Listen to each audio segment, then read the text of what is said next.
CEO de Sounds Good. Moi je suis Josquin, le CEO, et on a fondé la boîte avec Louis, CMO Marketing, qui n'a pas pu être là malheureusement midem. Et Sounds Good, c'est le service de découverte musicale qui est connecté à toutes les plateformes de streaming.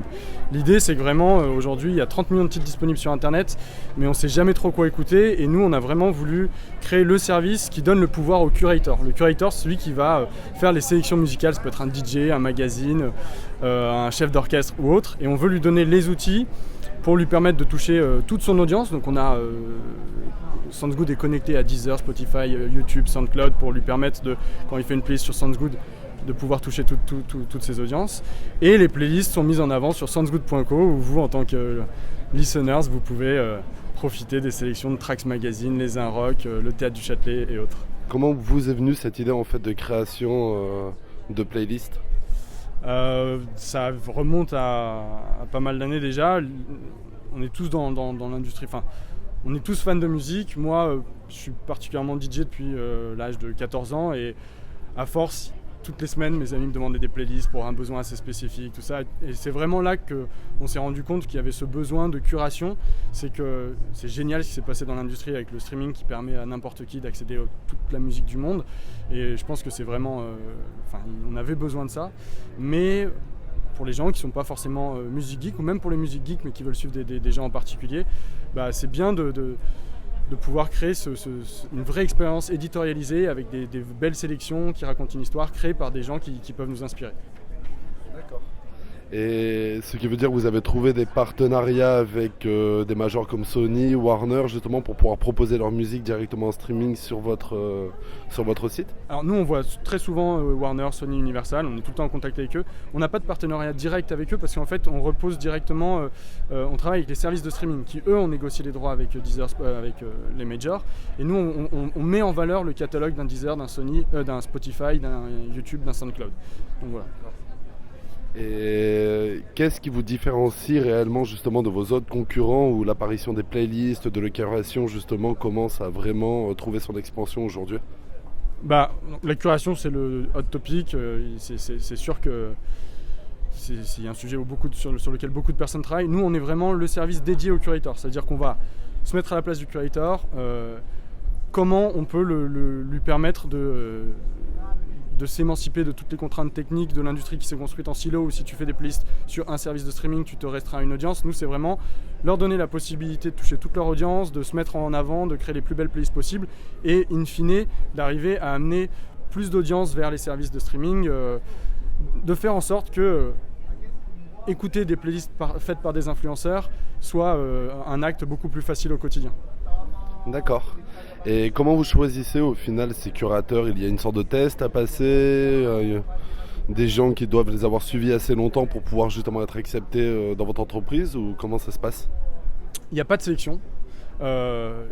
L'idée pour nous, c'est que n'importe qui doit être curator, au moins pour ses amis. Donc voilà, c'est vraiment là aujourd'hui, on vient de passer 800 curators sur la plateforme, dont une centaine de vraiment curators très influents, connus. Tous les curators sont les bienvenus pour utiliser nos outils, et après le média met en avant certains curators plus que d'autres, mais globalement on essaye de faire en sorte que tout curator puisse se développer grâce à Sounds Good.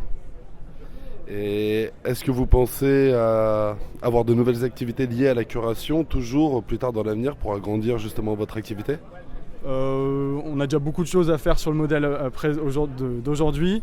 Notre vrai focus aujourd'hui, c'est l'internationalisation. Donc on a 800 curators, mais majoritairement en France. Et là, on travaille vraiment à se développer en Europe.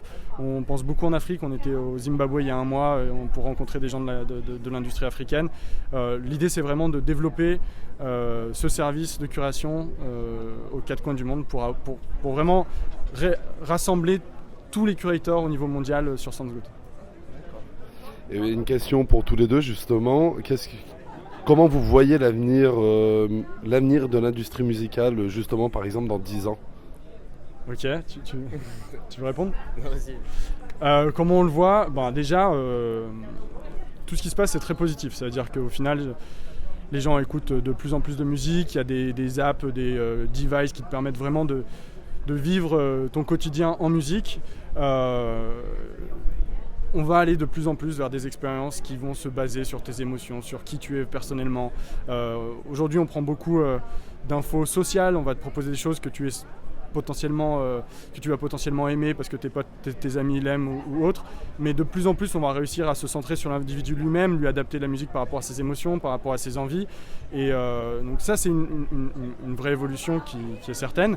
Maintenant, nous on reste aussi sûr que tu as besoin de plonger dans l'univers d'un expert. Tu sais pas forcément ce que tu aimes toi personnellement, et plonger dans l'univers d'un chef d'orchestre, d'un grand DJ ou autre, va vraiment te permettre de vivre une expérience de découverte musicale immersive. Tu fais confiance à cet acteur qui t'inspire et qui te permet de vivre ton quotidien en musique.